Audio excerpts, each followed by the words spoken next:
que muitas vezes em alguns lugares aqui no Brasil a gente ainda não tem esse olhar diferenciado para as condições crônicas, e aí a relação do deficiente com o hospital, com os níveis secundários, etc. Né?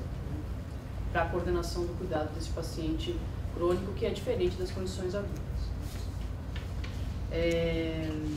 Que mais? Vamos lá.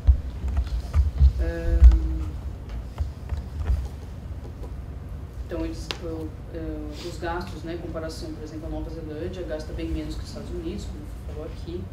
O acesso ao médico de família, ele é bom nos dois sistemas, tanto na Nova Zelândia quanto na Holanda, né? Mas mesmo assim, você tem os pacientes, eles visitam, principalmente na Nova Zelândia, muito hospital, o mesmo indicador que foi encontrado aqui na Inglaterra, por exemplo. Um terço desses pacientes da Nova Zelândia, eles também não recebiam informações a respeito das suas condições crônicas, né, enquanto estavam internados pelos médicos, pela equipe do hospital. Comparando, né, com alguns outros países, com a Suíça mesmo, a Nova Zelândia ela tem uma porcentagem de erros laboratoriais, de medicação, maior do que esses outros países. Já em relação ao compromisso com o paciente, né, com o cuidado, gerenciamento do paciente, a Nova Zelândia ela tem a maior parte dos pacientes, assim, 65% a 73% dos pacientes disseram que os médicos gastam pouco tempo, né, no cuidado com ele, um dado também semelhante ao que já foi colocado aqui. E em relação à resposta daquelas perguntas, né, se a equipe discute o resultado, né, das intervenções com os pacientes, se ajuda no planejamento do cuidado, se estão incorporados nisso, não. Também nos dois países, todos os pacientes responderam que não, né, que eles não discutem, que a equipe não tem essa... incorpora o paciente dentro do cuidado, que é muito semelhante aqui. O Martim colocou do planejamento terapêutico individualizado, singular, isso acontece pouco, porque a gente também não incorpora o paciente, as condições do paciente, a opinião dele sobre as condições que ele tem. Quase todos eles disseram que o acesso, né, ao médico de família, a atenção primária é bom, né, mas as visitas não são tão quanto eles gostariam, que são poucas as visitas, né, quanto eles gostariam, e que as medicações, os erros e tal, eles aumentam em relação a isso, né. As visitas domiciliares, elas diminuem os erros, né, como foi falado, mas em relação à Holanda, por exemplo, não foi estatisticamente bem, né. Em relação a tabela, até a Angélica mandou um e-mail ontem dizendo que estava difícil de comparar, porque quase todos tinham a mesma semelhança, assim, nos outros países. Em relação ao cuidado domiciliar, é a mesma coisa na Holanda e na Nova Zelândia. Então, quando nos países você faz mais intervenções domiciliares, você dá a entender que o cuidado é melhor, o paciente se sente melhor cuidado. Então nesse sentido, em todos os parâmetros avaliados, tanto na Nova Zelândia quanto na Holanda, foram melhores, a percepção dos pacientes foram melhores quando a intervenção era maior domiciliar, tanto o controle pressórico, quanto a relação entre médico e paciente, a coordenação do cuidado, os vazios, né, os gaps, né, dessa coordenação, os erros de medicação, né, e etc. Né, e a coordenação do cuidado como um todo. Então, todos eles, né, apesar de alguns não ter tanta diferença assim, né, como foi colocado em algumas apresentações, sempre era melhor aquelas intervenções em que a avaliação domiciliar ela é melhor. E um dado que eu queria colocar de uma vivência que eu tenho no serviço que eu trabalho, é que nós estamos tentando fazer essa alta domiciliar ser mais combinada com a atenção primária. Então, a gente tem serviços na região onde eu trabalho que são de PSF e de UBS tradicionais. E a gente só tinha, né, unidades de PSF, e a gente começou, de 2 anos para cá, a gerenciar unidades de UBS tradicional também, que não tem a mesma coordenação do cuidado que o PSF tenta fazer. E aí uma das primeiras coisas que a gente fez foi até uma ideia que a gente pegou depois de uma visita que a gente fez a Barcelona, lá no Centro Fórum de Barcelona. A gente viu que a gente podia tentar combinar mais o hospital com a atenção primária. Então a gente contratou um assistente social e uma enfermeira que ficam dentro do hospital da nossa região, e todas as altas que elas têm, elas entram em contato com a unidade básica, nesse caso com a UBS tradicional. A gente está vendo, avaliando se isso é bom ou não para colocar também no PSF, e aí, assim que tem a alta, a equipe que está lá na unidade básica já receber esses pacientes após a alta hospitalar. E eles têm um banco de dados na unidade em que eles acompanham esse planejamento em conjunto e fazem ligações telefônicas e tentam acompanhar o paciente de uma maneira melhor. E as experiências que a gente tem até agora têm sido boas, né? A gente precisa publicar, né, avaliar melhor, mas a percepção que a gente tem tido até agora tem sido uma iniciativa para tentar melhorar isso. E outra coisa que eu queria comentar é que as chances que na minha prática e de alguns colegas meus, que a gente teve de tentar fazer essa negociação individual com essa interação com o hospital foi muito ruim. Então a gente vai no hospital, às vezes, da região, onde tem o mesmo parceiro, né, a mesma OS, mas mesmo assim a gente entra no hospital, a gente é maltratado pelo, às vezes, o profissional que está lá para discutir a coordenação do cuidado daquele paciente. Eles eles acham que a gente está meio que espionando o que eles estão fazendo lá, né, e ao invés de tentar aproximar a visão e o conhecimento que a gente já tem daquele paciente e já combinar o que a gente já pode fazer depois dentro da atenção primária. Quiero los países beverage, ¿se entiende? Los de impuestos. Y es una clara demostración este estudio que eso no influye. Estás comparando un beverage, que es Holanda, con un beverage, que es Nueva Zelanda, con un Bixmark, que es Holanda, y no hay diferencias. Vuelvo de nuevo a insistir en que las cosas no son tan sencillas de entender, que los esquemas nos sirven para aprender, pero que luego sucede como con las enfermedades. Cuando ves el enfermo, cuando ves el país, la teoría, la diabetes que has estudiado en el libro no existe. Cada diabético es distinto, cada país es distinto. Yo creo que eso es muy llamativo. Respecto a lo que has comentado, Fernanda, aparte, Mercedes y yo, de siempre, en un sistema como el brasileño, que es muy parecido, hemos hecho presencia activa en el hospital, con exigencia, sin una cosa que dije ayer que existe mucho en Brasil, demasiado distancia al poder. Aquí viene el médico del pueblo a ver al jefe del servicio de oncología pediátrica. Buenos días. Hay un paciente mío en mi pueblo con leucemia, un niño de 13 años, y está ingresado demasiado tiempo. Quiero que el tratamiento lo lleve yo en el pueblo oncológico, porque creo que puedo hacerlo y el niño puede estar con sus padres. No, imposible, eso no está permitido. Lo quiero, la familia lo quiere, no hay ningún fundamento científico. Aquí tiene fotocopia de trabajos que demuestran que esto es posible. El niño viene al pueblo y yo me encargo de la quimioterapia. ¿Se entiende? Porque llevaba los documentos. Estudios de Holanda, estudios que demuestran que se puede hacer quimioterapia a domicilio. No hay ninguna razón. Cuando desarmas y cuando tú no vas pidiendo perdón, y tienes la familia a tu lado, es muy importante. La familia quiere que el niño esté y se fía de su médico. Lo conseguimos. En muchos casos lo hemos conseguido.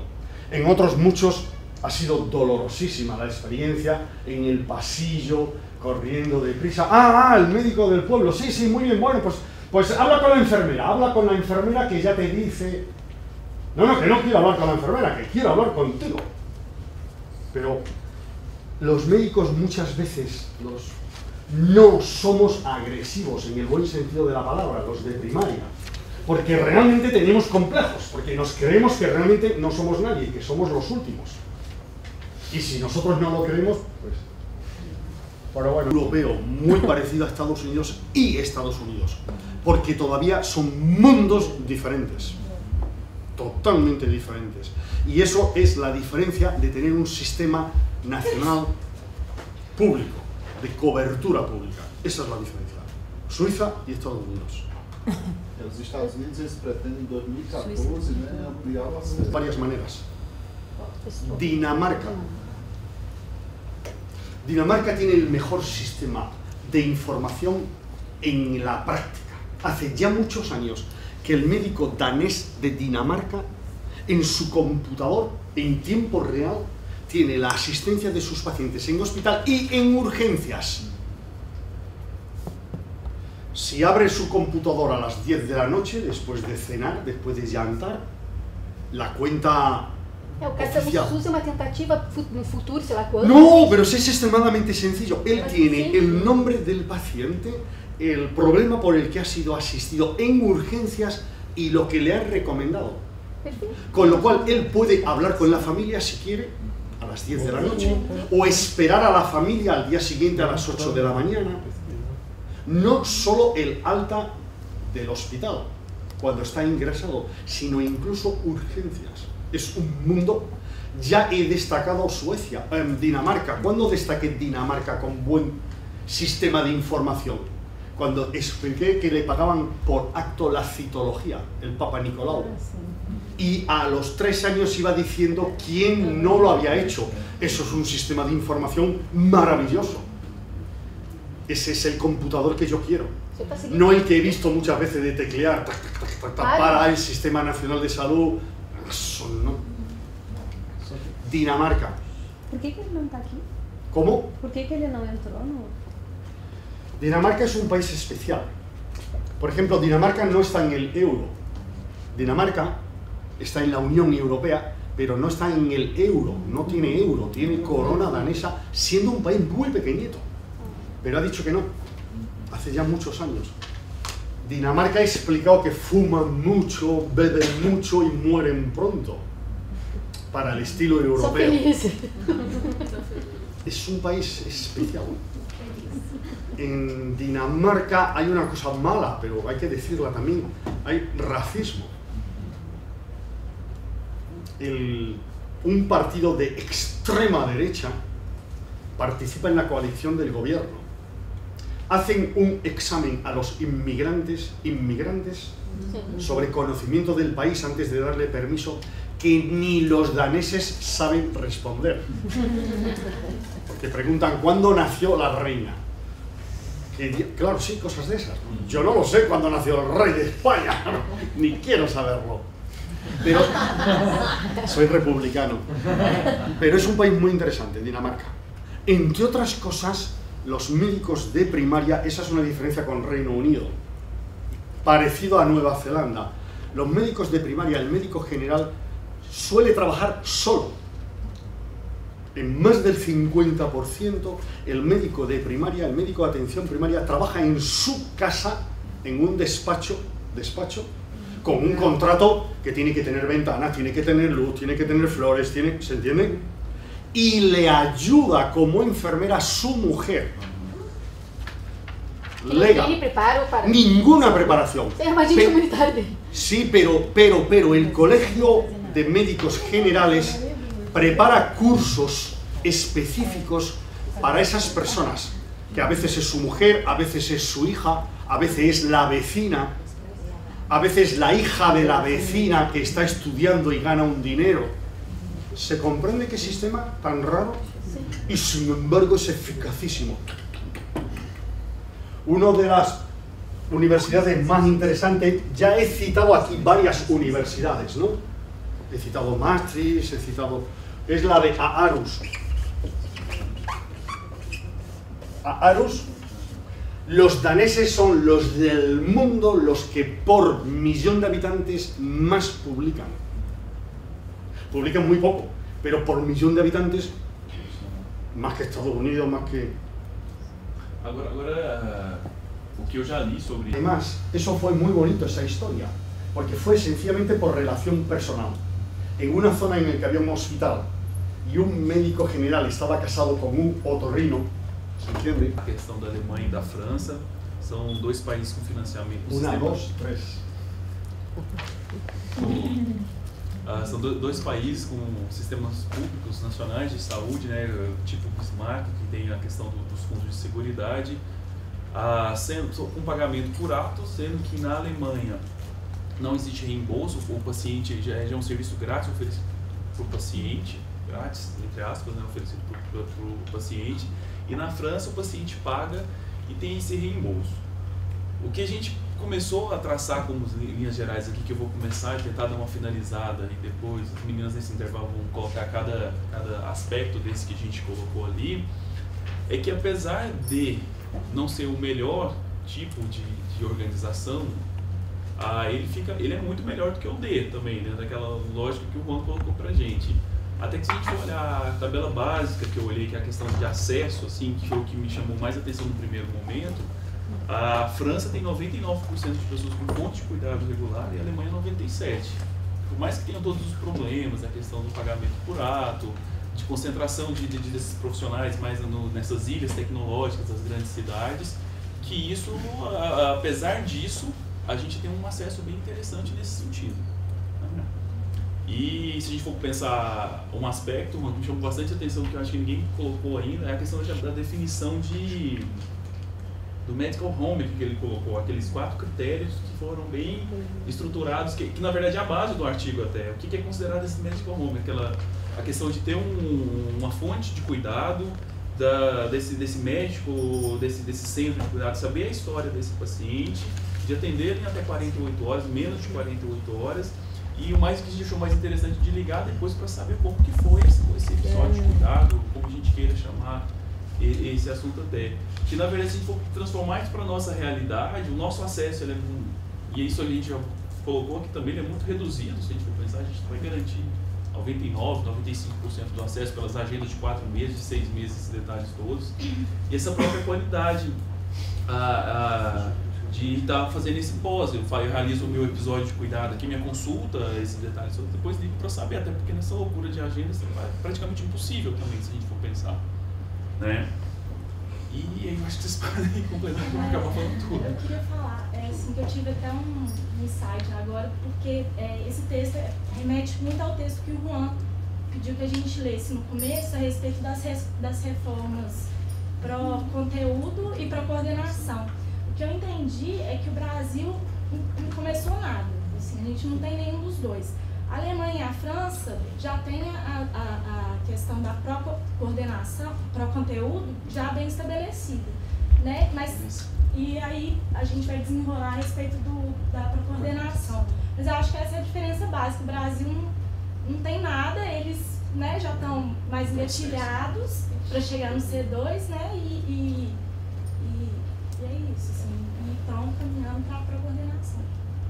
A gente ainda não está nem caminhando para o C. A gente está no caso do B há muitos anos. E daí já entrando mais nos dados, né, o tempo de espera por uma consulta dos franceses e dos alemães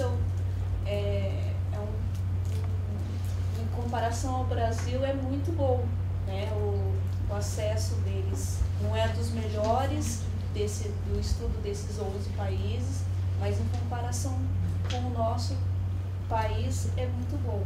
Né? A França da Alemanha. É melhor que a Alemanha e a taxa do uso dos serviços de emergência da França e da Alemanha também são bons, principalmente em comparação ao Brasil. A gente, como todos os grupos, a gente não tem um dado, a gente está falando de experiências empíricas da nossa vivência, né? E a gente sabe que o brasileiro procura muito mais, a porta de entrada ainda são serviços de emergência do que a atenção primária. Mesmo que agora, alguns estados, a gente já está vendo uma política de que o hospital, os AMAs, né, aqui em São Paulo tal, já estão barrando um pouco, tentando fazer com que a atenção primária seja a porta de entrada, mas longe de uma realidade desses 11 países. A gente ainda usa muito o serviço de emergência como porta de entrada. O que finca mais ainda a gente no dedo. Só em relação à questão do gasto do dinheiro da França e da Alemanha, eu acho que o interessante é que a França, ela não tem um sistema que protege o mais pobre de gastar dinheiro, assim. Porque igual na Alemanha, o paciente vai lá e não precisa pagar na hora, né? O médico que vai juntar os pontinhos dele e vai pegar o dinheiro depois. Isso protege o paciente de uma forma que ele tem um acesso mais fácil ao serviço. Né? Em relação a essa questão da coordenação, né, que tá uma reforma para a coordenação, ainda existe o gap, como ele demonstra aqui nas tabelas, e a gente discutiu que esse pagamento por ato dificulta isso, né, dificulta o envolvimento do paciente no cuidado, né, faz com que os médicos usem mais as tecnologias, né, que foi uma coisa que o Juan discutiu, e eles demonstram que tem essa falha na coordenação desse cuidado, né, mais erros, né, erros médicos, erros de laboratório. A questão do erro médico a gente achou um ponto interessante também, porque a única coisa que é bacana, a questão da coordenação do cuidado da Alemanha e da França, é que eles não têm muita experiência com erros médicos, assim, erros de laboratório, porque parece que é cobrada uma taxa, né, para o paciente que não respeita a questão da longitudinalidade. Então, por conta disso, o paciente fica com o mesmo médico mais tempo e ele não, e por conta disso não tem tantos erros quanto nos outros países. Eu acho que, né, na consideração aqui colocada, é porque a gente não vai ter nenhum desses sistemas que ele esteja perfeito em todos os itens colocados de coordenação. Que isso vai variando aqui, vai variando ali. Alguns exemplos já colocados parecem que estão mais aqui em cima, mas não tem nada que seja 100% constante. No exemplo que a Juliana colocou, seja verde 100%. Ele vai aqui, vai ali, vai melhorando, de forma que os países C2 eles tendem a ter uma melhor, no conjunto geral, uma melhor qualidade, de acordo com o colocado aqui, mas que também isso vai variando. Um aqui, vem aqui, outro aqui, e vai fazendo essa alternância toda, de forma que a gente não tem nenhum dos sistemas que seja 100% na qualidade, isso vai variando de acordo com esses detalhes. Uma coisa que a gente comparou com o Brasil também nessa questão da coordenação é que se eles estão numa reforma pró-coordenação, a gente ainda nem começou esse movimento de coordenação, né? Então, isso foi uma coisa que a gente ressaltou na comparação. O cuidado domiciliar também, né? Esses 11 países, eles conseguem estudar o cuidado domiciliar. E a gente ainda não tem essa, vou dizer até assim, essa cultura do cuidado domiciliar. A gente está muito longe, né? A gente estava conversando que o sistema privado tem um serviço de home care, mas não é atenção primária, o cuidado domiciliar mas modelo americano que a gente deseja, né? Porque é a cópia do americano, exatamente isso. E causa até uma angústia da gente ver como a gente está tão atrasado, né? Tá. E por mais que esses países eles tenham pagamento por ato, eles estão desenvolvendo algumas estratégias para tentar deixar essa coordenação de cuidado mais a cargo do médico de família mesmo. Por exemplo, por mais que eu tenha acesso direto ao especialista, existe uma contrapartida, que a gente chama aqui muito, para ele não ir direto, ele passar aqui primeiro. Isso eu queria falar depois, mas assim, para a gente situar o Brasil, acho que a gente tem que fazer tem que ter um detalhamento maior, né? Eu acho que a gente não pode, quando ela diz, não, o Brasil não tem nada, ele tem. Então isso pode nos enganar, claro que ele tem, a gente tem que entender o que está acontecendo para ver o que a gente pode fazer. Então, que era um pouco das perguntas, como é que foram as mudanças, não analisar agora o que aconteceu, mas como esses países chegaram lá. O Brasil não tem base generalista, né? A atenção básica no Brasil agora ficou forte, porque de primeira a gente se enganava na outra portaria. Não, é a medicina de família ou a estratégia de saúde da família, onde o médico geral tem. Agora não diz, eu tenho que reconhecer os outros, porque os outros são reais, e é fato. Mais da quanto?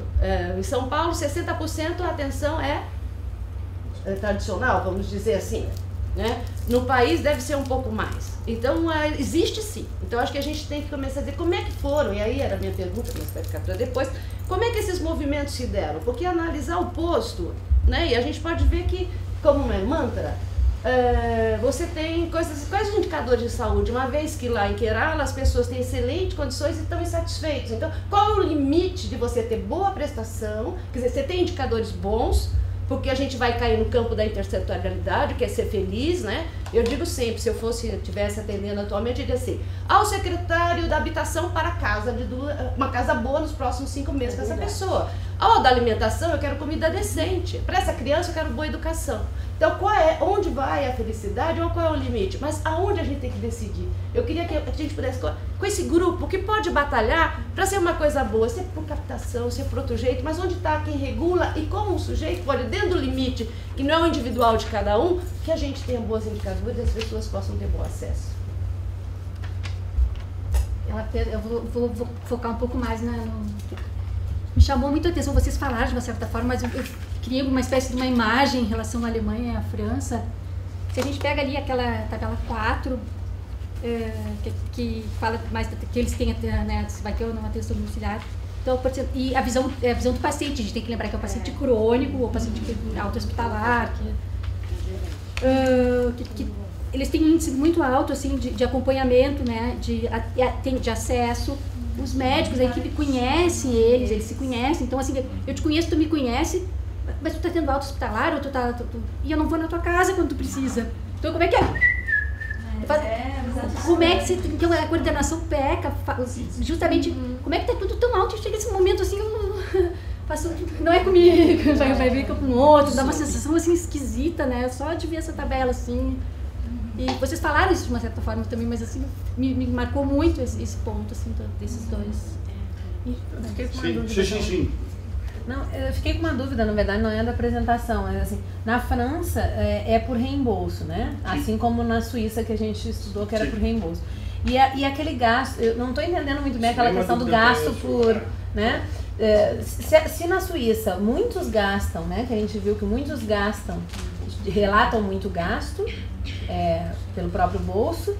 Por que na França, que também é por reembolso, o gasto pelo próprio bolso é tão baixo, deu 6%? É metade da Alemanha. Un momento. El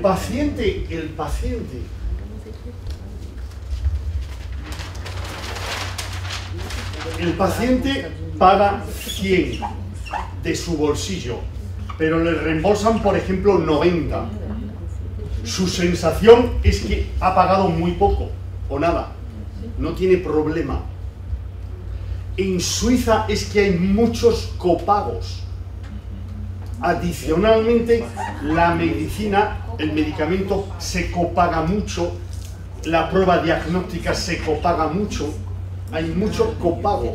En Francia hay menos copago.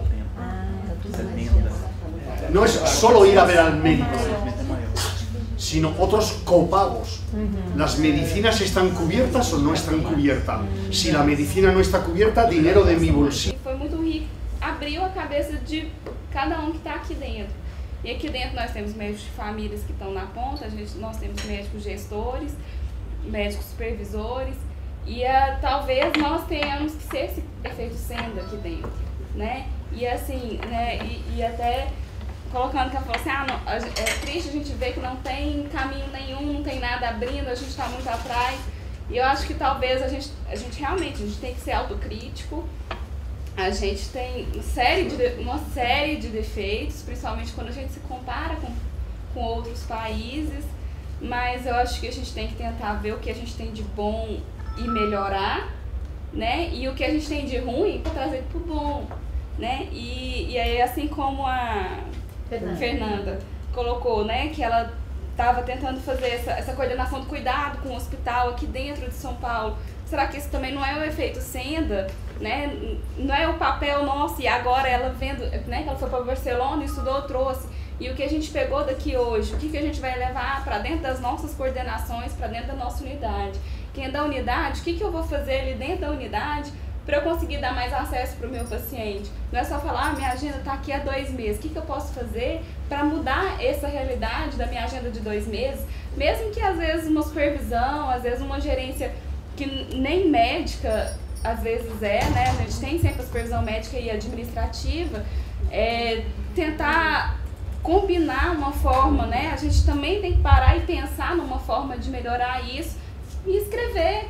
Que aí a gente vai propor depois, quando a gente provar que o que a gente está fazendo é melhor, a gente propor para os nossos gerentes, olha, vamos, viu que aqui deu certo, vamos para frente, né? Às vezes, quem sabe, né? Eu estava comentando com o Sandro estava comentando aqui comigo, né? Que o Sandro, por exemplo, participa, nós dois participamos de uma coordenação também lá dentro de Goiânia, e aí a gente pensando, já tentou uma vez fazer por lista de paciente, fazer piloto, uma unidade como lista de paciente. Vamos retomar esse projeto, tentar fazer, propor para os nossos gestores, para a gente fazer e aí escrever a respeito e ver também se dá certo, se melhora o acesso. Então, assim, eu acho que é mais nesse sentido mesmo. Nós temos um Brasil que é muito diverso, né? Assim, é um sistema frágil, que ele é muito fragmentado, ele metade dele é SUS, metade é particular e assim, dentro do próprio sistema privado nós temos uma diversidade de modelos dentro do sistema privado, que a gente tem como autarquias, a gente tem plano de saúde, seguradora de saúde, que a gente não pode desconsiderar, porque é uma parcela significante da nossa população que vive nisso, e nós temos o SUS, que assim como ele colocou, muitas vezes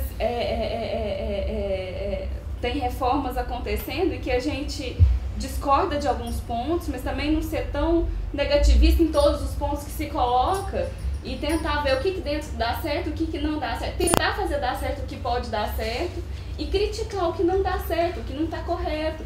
E a gente também tentar se inserir nesse meio, no meio da formulação de leis, no meio dessa formulação, fazer essa sociedade que é da medicina de família e comunidade, uma sociedade forte, com voz, dentro do Senado, dentro do Congresso, dentro do Ministério da Saúde, né? Então, assim, eu acho que mais do que às vezes a gente só falar o lado negativo, a gente pensar o que eu posso fazer para mudar essa realidade. Gracias. De 7 a 7:30 acceso inmediato, consulta rápida. ¿Se entiende el título? Pero hay que ponerlo en grande. Acceso inmediato, consulta rápida. 0770. Grande. Sin cita. Y el paciente que ha estado vomitando por la noche sabe que puede venir rápidamente, tú le ves y dice, ¡oh! Otra borrachera. ¿Se entiende? Porque tú lo conoces. En un minuto. Si parece muy complicado, si parece realmente el inicio de una apendicitis, abres un hueco a las 12:45 y vienes, ¿se entiende? El trabajador que ha estado trabajando toda la noche y le duele la espalda, antes de ir a dormir, sabe que puede venir. La madre que tiene al niño que ha estado con fiebre, que ya sabe que no es nada, porque tú le has dicho muchas veces que no es nada, pero te lo trae, mire doctora, otra vez con fiebre. Los mismos mocos, estamos... Vigílelo un poquito y si viene alguna cosa rara como frialdad de los pies, ¿de acuerdo? Y ya mañana tu consulta es completamente distinta. Y esto no lo prohíbe la ley ni la Constitución. Y no debes hacerlo tú, sino todo el equipo si es posible. La enfermera, el técnico, el ACS, pero primero tú. Y esto se puede hacer mañana. ¿Y por qué lo haces? Porque soy médico de familia. Porque esto es ESF. No hay que dar explicaciones, la población no entiende lo que es la estrategia, no nos acredita, no nos valoriza. Pero ¿cómo te va a valorizar si te tarda en ver un mes? Claro, hay que estar a las 7 en punto. De hecho, yo tenía llave de la unidad básica, yo era el que abría, porque a veces no venía el administrativo. Se retrasaba 5 minutos, pero 5 minutos no se puede. Yo tenía llave y abría. Tener llave es una responsabilidad, porque si roban, si desaparecen cosas, yo soy sospechoso. Pero es que ser médico de familia es aceptar muchas responsabilidades. Só queria compartilhar a experiência que a gente faz. Aquela pergunta do acesso das 48 horas coloca para o médico ou para o enfermeiro. E a gente né, algumas unidades fazem o acolhimento durante o horário integral, às vezes é o auxiliar de enfermagem, às vezes é o enfermeiro que faz essa primeira escuta. Essa primeira escuta rápida, que às vezes, como você colocou aí, né, dá uma resposta rápida, e que às vezes não faz uma consulta que é talvez o esperado pelo usuário, mas que é o que é ofertado. Isso consideraria esse acesso dentro de 48 horas, quando você dá essa resposta limitada, rápida? Juliana, sí. Lo que es importantísimo es que el paciente se le anuncie lo que se le ofrece. Y eso no existe en Brasil. Como é que eu não entendi? Al paciente, a la población, hay que anunciarle expresa, explícitamente, claramente, qué se le ofrece. No puede ser una cosa informal. De yo que soy atrevido y conozco a la ACS, le digo que mi niño tiene fiebre. Yo que soy tímido, no me atrevo. No, en grande. Todo el mundo tiene el derecho de 0,7 a 0,70, con acceso inmediato, consulta rápida. Não me venga dizendo meia hora. Então você consideraria que teria aquele acesso. Então essa resposta seria positiva para esse usuário, é isso? Sim. E em minha opinião, eu acho que então a gente não deve ser só no acesso, né? En mi opinión no debe ser solo el médico general. El problema es que tiene que estar reglado, Juliana. No depende de que yo conozca a la ACS. No depende de que la enfermera me tenga simpatía a mí, porque mi hijo va al mismo colegio que ella. Eso no es acceso, eso ya es no. Es que esté reglado. Lo de la regla es muy importante. Dije que el sistema sanitario es el que tiene el mandato legal. Porque el mandato legal es que si esto se establece, se establece. Y hay una responsabilidad y hay que estar a la 0700. Y eso no es nada fácil, lo hemos visto. Poca gente está a las 0700. Claro. Agora a questão é assim, provavelmente a gente não pode estar bem com esse acesso por conta do acolhimento. Os dois países que ficaram na nossa responsabilidade foram o Canadá e a Austrália. Temos que comparar eles e comparar com o Brasil. Não, se nós fizéssemos uma tabelinha como o outro grupo fez, né? Muito bem, aliás, eu acredito que com os indicadores do texto a gente ficaria com o Canadá e a Austrália mais no amarelinho, né? Que ele também é intermediário, não é nem tão ruim quanto os Estados Unidos e a Suíça e nem tão bom quanto o Reino Unido, e o que a gente já viu. Mas tem dois indicadores em que Canadá e Austrália são muito ruins, que é o acesso, que eu acho que é o grosso do texto, né? Acho que se fôssemos escolher uma palavra para resumir o texto inteiro, seria acesso, né? E Canadá e Austrália são os dois piores do grupo quanto ao acesso. E para a gente conseguir entender um pouco isso, a gente fez um levantamento geográfico do que são os dois países, né? E coube a mim fazer isso. O Canadá e a Austrália são sistemas públicos mesmo, porque gastam em torno de 70% do PIB com saúde. O sistema de financiamento é tipo Beveridge, né? Que os impostos pagam os gastos.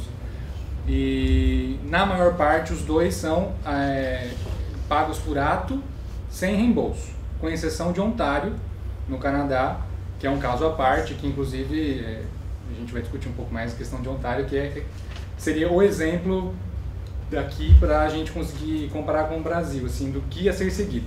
Porque o resto dos dois países, de maneira geral, não são exemplos, né? Porque o sistema de pagamento de ato, por ato, acaba não tendo a figura do médico de família como filtro. E a gente acha que isso é preponderante para a questão do acesso, né? Bom, uma questão geográfica importante desses dois países que dá para comparar com o Brasil é que ambos são continentais. Os dois são continentais. E os dois têm regiões muito desertas semelhantes ao Brasil, né? Então, o Canadá tem a região do norte congelada, de Nunavut, Saskatchewan, né, e tudo mais. E a Austrália, onde só mais que morre, pois é. A Austrália tem os grandes desertos, o Outback, onde só tem aborígene, né? E o Brasil tem a Amazônia, que é muito pouco povoado também. Então, os 3 países têm a mesma dificuldade de facilitar o acesso para essas pessoas que moram nessas regiões distantes e interiorizar os médicos também, né? E acredito que também esses 3 países têm muita concentração de tecnologia e de médicos nas suas principais cidades, São Paulo, Rio, no Brasil, Ottawa, Toronto, no Canadá, e Melbourne, Sydney e Canberra, na Austrália. Enfim.